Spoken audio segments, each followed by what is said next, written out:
Let's be brutally honest with ourselves for a moment. You sit down, fired up, ready to conquer a crucial task. You have the intention, you have the motivation, but then your phone lights up with a notification. Just a quick glance, you tell yourself. Then, out of the corner of your eye, you see the clutter on your desk, that stack of unpaid bills, a reminder of an errand you forgot.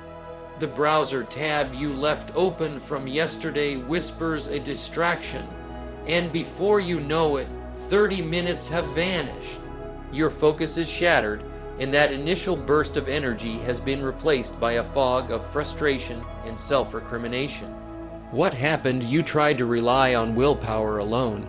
You believed focus was purely an internal battle, a war you fight inside your mind. But that is a flawed, losing strategy. The first and most critical step to mastering your concentration is to stop fighting a battle on two fronts. You must become the architect of your environment. Your physical space is not a passive backdrop to your life. It is an active participant. It is either your greatest ally in the pursuit of mastery, or it is a saboteur constantly pulling at your attention, draining your cognitive resources with 1,000 tiny cuts. Think of your willpower not as an infinite well, but as a precious reservoir. Every time you resist a distraction, you are drawing from that reservoir. Every time you make a micro decision, should I check that? Where did I put that file? You are depleting it. The goal is not to have enough willpower to resist a chaotic environment. The goal is to design an environment that requires zero willpower to focus. This is your first line of defense. This is non-negotiable. Start with your field of vision. Your desk is a command center, not a storage unit. Clear the physical clutter. Every unrelated item is a visual hook, a potential trigger for a wandering thought. Then move to the digital realm. A single monitor setup isn't a limitation, it is a declaration of intent. It forces your mind to engage with one thing and one thing only, and your phone, your greatest frenemy, must be tamed. Silence is not enough. You must create distance, put it in another room, turn it face down in a drawer. You are not missing out, you are locking in. This is not about deprivation, it is about creation. You are creating a sanctuary for deep work, a bubble of uninterrupted flow where your most important thoughts can finally breathe and take shape. You are building a fortress for your mind, and the walls of that fortress are the boundaries you set in your physical world. Stop trying to concentrate in a circus. Silence the noise, and you will hear the clarity of your own potential. You have built your fortress, you have cleared your desk, and created a physical space for focus. But now we face the greatest challenge, the most persistent intruder that you willingly carry right into your sanctuary. It sits in your pocket, it rests on your desk, a constant presence promising connection but delivering fragmentation. This device, this portal to the entire world, is systematically training you to be distracted. Think about its very design. Every ping, every buzz, every flash of light is a deliberate trigger, a psychological hook crafted by the brightest minds to capture your attention and hold it hostage. It is not a tool, it is a slot machine. You scroll, hoping for a reward, a hit of dopamine that keeps you coming back for more, fragmenting your concentration into 1,000 scattered pieces. This is not a casual relationship. This is a battle for the very sovereignty of your mind, and right now, if you are honest, you are losing.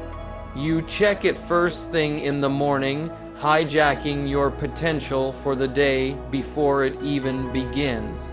You glance at it during a spare moment, teaching your brain that boredom is to be avoided instead of embraced as a catalyst for creativity. This constant state of partial attention is the enemy of deep work. It creates a mental environment where sustained thought becomes impossible. You must shift your mindset from one of consumption to one of command. You must move from being a user to being an owner. This begins with a ruthless audit. Go into your settings and silence every non-essential notification, every single one, the news alerts, the social media pings, the email pop-ups. They are not informing you, they are controlling you. Then you must escalate. Download an app blocker. Use it to lock down the most seductive apps during your focused work blocks. This is not a lack of discipline, it is the highest form of it. It is recognizing your human vulnerability and building a system to protect yourself from it. But the ultimate act of reclaiming your focus, the single most powerful move you can make, is to create physical separation. When it is time for a deep work session, your phone does not go on silent. It goes in another room. This simple act severs the digital tether. It ends the compulsive checking, the phantom vibrations, the subtle anxiety of what you might be missing. Because the truth is this, you are not missing anything important. What you are missing is happening right here in the space between you and your work. You are missing the flow state, the breakthrough idea, the profound satisfaction of genuine accomplishment. The world will wait, your potential will not. That device in your pocket holds the power to connect you to everyone else, but only when you disconnect from it can you finally connect with the person you are meant to become. You have built your fortress, you have silenced the digital intruders. Now you face the final boss, the most daunting challenge of all, the task itself. That massive project, that complex problem, that mountain of work that looms so large in your mind it feels paralyzing. Where do you even begin? The sheer scale of it triggers overwhelm, and overwhelm is the killer of all action. It makes you reach for your phone, it makes you tidy your desk again. It makes you do anything but start, because starting feels like trying to drink from a fire hose. This is where good intentions go to die. But what if I told you there is a rhythm to focus, a biological pulse that your brain craves, a way to turn that insurmountable mountain into a series of small, manageable hills? This is the power of the focus sprint, what the world knows as the Pomodoro technique. This is not a time management hack, it is a fundamental rewiring of your approach to work. Your brain is not built for an 8-hour marathon of concentration. It is built for intensity, for short, powerful bursts followed by recovery. Think of a lion on the hunt. It does not stalk its prey for hours on end. It conserves its energy for explosive, decisive action. You must become that predator with your work. Here is how it works, and its brutal simplicity is its genius. You set a timer for 25 minutes. That is your sprint. In that window, your world collapses down to one and only one thing. The timer starting is the starting pistol. There is no checking email, no quick messages, no getting a snack. It is you and the work in a closed room for a defined period. The magic of this is psychological. Knowing the sprint has an end, knowing a break is coming, liberates your mind to fully engage. It tells the part of your brain that fears the endless grind that relief is coming, which allows you to pour all of your energy into the now. When the timer rings, you stop. You take a mandatory 5-minute break. You stand up, you walk away from the screen, you look out the window, you stretch. You let your brain dissipate the cognitive load, then you go again, 4 sprints, and then you take a longer break. This rhythm does something profound. It transforms the vague anxiety of a big project into the concrete satisfaction of completed cycles. You are no longer staring up at the mountain. You are placing one foot in front of the other, and with each sprint, you can look back and see the tangible distance you have covered. It builds momentum, and momentum is the antidote to paralysis. Stop trying to conquer the whole war in a single battle.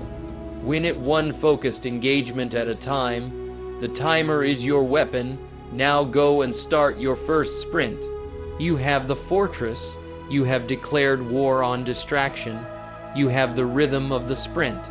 But there is one more element, a silent killer of focus that is more insidious than any notification. It is the enemy of vagueness. You sit down, you open your laptop, you have a general idea of what you need to do. Maybe it is to work on that report or to plan that project. But what does that actually mean? Where do you start? This vague intention is a blank check for your mind to wander. It creates a vacuum, and nature abhors a vacuum. Into that space, rush all the easier, more trivial tasks. You start organizing files instead of writing. You answer easy emails instead of tackling the complex analysis. You are busy, but you are not productive. There is a world of difference between motion and action. Motion is what you do to feel like you are moving forward without actually moving the needle. Action is the deliberate, focused force that breaks through barriers and creates real results. The bridge between motion and action is what I call a ruthless intent.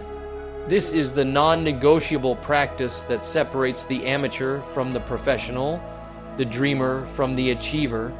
Before you start your timer, before you even sit down, you must define with absolute surgical precision what a successful session looks like. Not a vague notion, a single, tangible, completable objective. You do not write work on the report. You write draft the introduction for the quarterly report, approximately 300 words. You do not plan the project. You define the 3 primary milestones and their success metrics for Project X. This act of writing a single, crystal, clear sentence is like programming the GPS for your mind. It eliminates the starting friction, that painful period of hesitation and decision fatigue where focus goes to die. When your intent is ruthless, there is no room for ambiguity. You sit down, you read your sentence, and you begin. There is no internal debate. There is no what should I do now. The path is lit. Your only job is to walk it. This clarity does not just tell you what to do. It also tells you what not to do. Anything that is not directly serving that single objective is a distraction, and you now have the clarity to recognize it and dismiss it instantly. This is how you channel your energy from a scattered spray into a laser beam.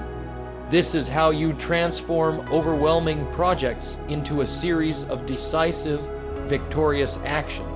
Do not enter the arena of your work without a weapon. Forge your ruthless intent and watch as your focus sharpens into a force that can cut through any challenge. You have mastered the sprints. You operate with a ruthless intent. But now we must confront the ultimate frontier of focus, the final barrier that stands between you and the work that truly defines your legacy. This is not about managing your time. This is about the quality of your attention. In our world, we are drowning in a sea of shallow work. Answering emails, attending meetings, scrolling through messages. This work is easy, it is reactive, and it makes you feel busy. It tricks you into a false sense of productivity while the hours slip away, but it does not move the needle. It does not build anything of substance. It does not create mastery. This shallow work is the thief of your potential, and it is stealing your future one interrupted minute at a time. What we are fighting for is the opposite. We are fighting for deep work. This is not a casual state of mind. It is a professional state of being. Deep work is the ability to focus without distraction on a cognitively demanding task. It is where complex problems are solved. It is where groundbreaking ideas are born. It is where your most valuable skills are sharpened to a razor's edge. This is the state where you are not just doing your job, you are transcending it, This is where you become a craftsman of your own mind. But entering this state requires more than a clear desk and a timer. It requires a sacred commitment. It demands that you schedule and protect blocks of uninterrupted, high-intensity focus. I am talking about 90 minutes, even 2 hours, where you go dark to the world. You disconnect from the internet if you can. You close every application not vital to the task. You enter a mental tunnel where the only thing that exists is you and the problem you are solving. This is not easy. Your mind will rebel. It will scream for distraction, for the easy dopamine hit of a notification. This is the resistance you must push through.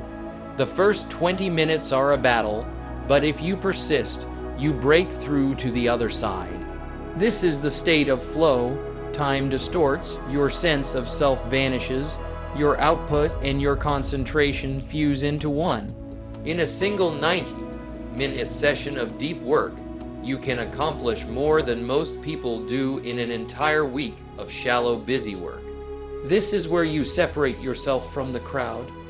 This is where you build an unfair advantage that cannot be replicated. This is not about working harder. It is about working with a depth so profound that it redefines what is possible. The world rewards what is rare and valuable, and in this age of distraction, the ability to go deep is the ultimate superpower. Stop skimming the surface and learn to dive. Your legacy is waiting in the depths. You have learned the systems, you have built the fortress, and you have claimed the power of deep work. But there is a truth we must now confront. All of this, the entire structure we have built, rests upon a single, fragile foundation. Your focus is not a switch you can simply flip on. It is a muscle, and right now, for most of you, that muscle is weak. It is atrophied from a lifetime of distraction, of constant switching, of training your brain to seek the new and the novel every 30 seconds. Think about it. How long can you truly sit with a single, difficult thought before your mind darts away? How long can you read a dense page of text without feeling that primal itch to check your phone? This is not a moral failing. It is a conditioning. You have been systematically conditioned to be distracted, and just as a muscle weakens without use, your focus withers under this constant barrage of interruption. But here is the empowering part. Just as a muscle can be strengthened with consistent, deliberate strain, so too can your power of concentration. This is not a passive process. It is an active, daily training regimen for your mind. You must approach it with the same discipline as an athlete preparing for a championship. You would not expect to walk into a gym and bench press 300 pounds on your first day. You start with the weight you can handle. You start with 5 minutes of focused reading, not skimming, reading where you consciously catch your mind when it wanders and you gently, patiently guide it back to the page. You feel the burn of that effort. That is the feeling of the muscle growing. You can use concentration apps that demand your full attention. You can sit in quiet meditation and focus solely on the rhythm of your breath. The goal is not to empty your mind. The goal is to notice when it has wandered and to bring it back again and again and again. This is the repetition. This is the weightlifting for your brain. It is in this daily practice, this seemingly small act of mental discipline, that you build the foundational strength for everything else. The deep work sessions become possible because you have built the endurance. The focused sprints become more intense because your power output has increased. You are no longer a victim of a wandering mind. You are the master of a trained one. This is how you reclaim what was taken from you. This is how you rebuild the attention span that is the birthright of every great thinker, creator, and leader. Do not be frustrated by the weakness of the muscle. Be disciplined in strengthening it. Your ability to concentrate is the canvas upon which you will paint your masterpiece. Train it daily. Let's talk about the engine. You can have the most perfectly designed car with the best navigation system, but if there is no fuel in the tank, you are going nowhere.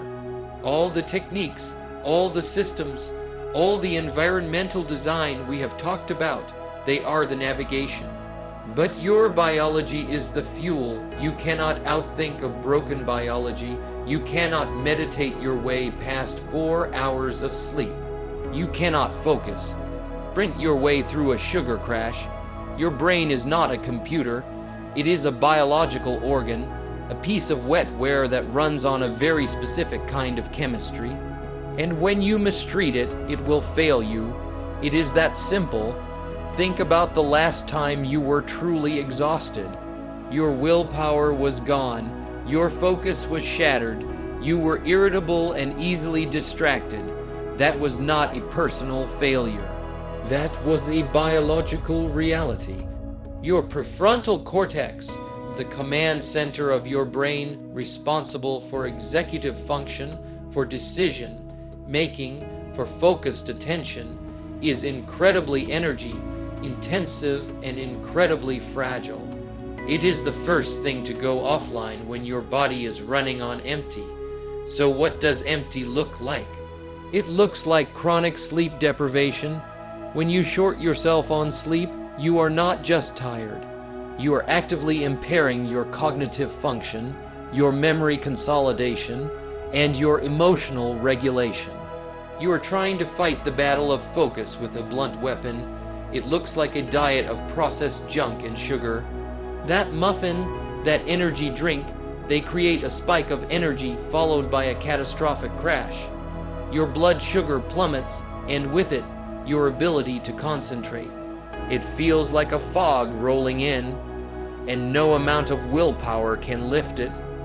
And it looks like dehydration. Your brain is approximately 75% water. Even mild dehydration shrinks brain tissue, reduces cognitive capacity, and kills your focus. You are trying to run a high-performance engine without enough coolant. This is not soft advice. This is the hard, non-negotiable foundation of mental performance. You must become the guardian of your own biology. Prioritize sleep as if your success depends on it, because it does. Treat food not as comfort, but as fuel. Clean protein, healthy fats, and complex carbohydrates that release energy steadily. And drink water like it is your job. This is not about vanity. This is about cognitive supremacy. You are building a warrior, and a warrior respects his tools. Your body is the most important tool you have. Stop trying to hack your mind while neglecting the machine it runs on. The sharpest focus begins with the most well-tended biology. Fuel the machine. You have built the systems. You have fortified the environment, and you have fueled the machine. But there is one final, inescapable truth about focus. Your mind will wander. It is not a matter of if, but when. This is not a sign that you are failing. This is the fundamental nature of the human brain. It is a thought generator, constantly producing new ideas, new memories, new distractions. The ultimate skill, therefore, is not to prevent the wandering, but to master the return. This is the art of attention anchoring. Think of your focus as a ship in a stormy sea. The waves are the distractions, the endless stream of thoughts and external stimuli. If that ship has no anchor, it will be tossed about, completely at the mercy of the storm.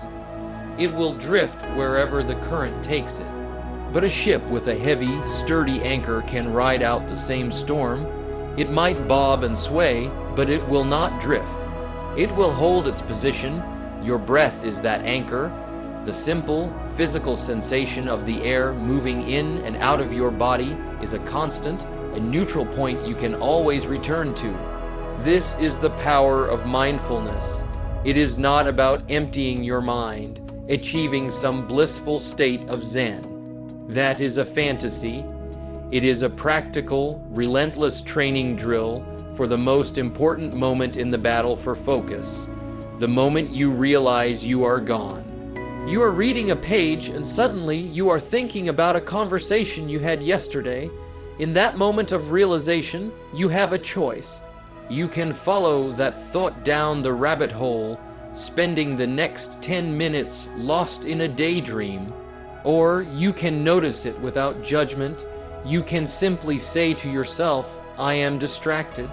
And then, with a gentle but firm intention, you guide your attention back to your breath for a single second. Just one conscious inhalation, and then you return to the page. This is the repetition. This is the bicep curl for your focus muscle. That act of noticing and returning is the single most important cognitive skill you can possibly develop. It is the meta skill that governs all others. By practicing this for just a few minutes each day in a quiet room, you are building the neural pathways that make it automatic during your work. You are teaching your brain the route home. When you are in a deep work session and the urge to check your email arises, you will have the mental discipline to notice the urge, acknowledge it, and let it pass without hijacking your behavior. This is the final piece of the puzzle. This is what turns your focus from a fragile state that can be broken by a single thought into an unshakable force that you command. Your attention is a wild stallion. Do not cage it. Gently, patiently, train it to heed your reins. The power is not in never wandering, but in always finding your way back.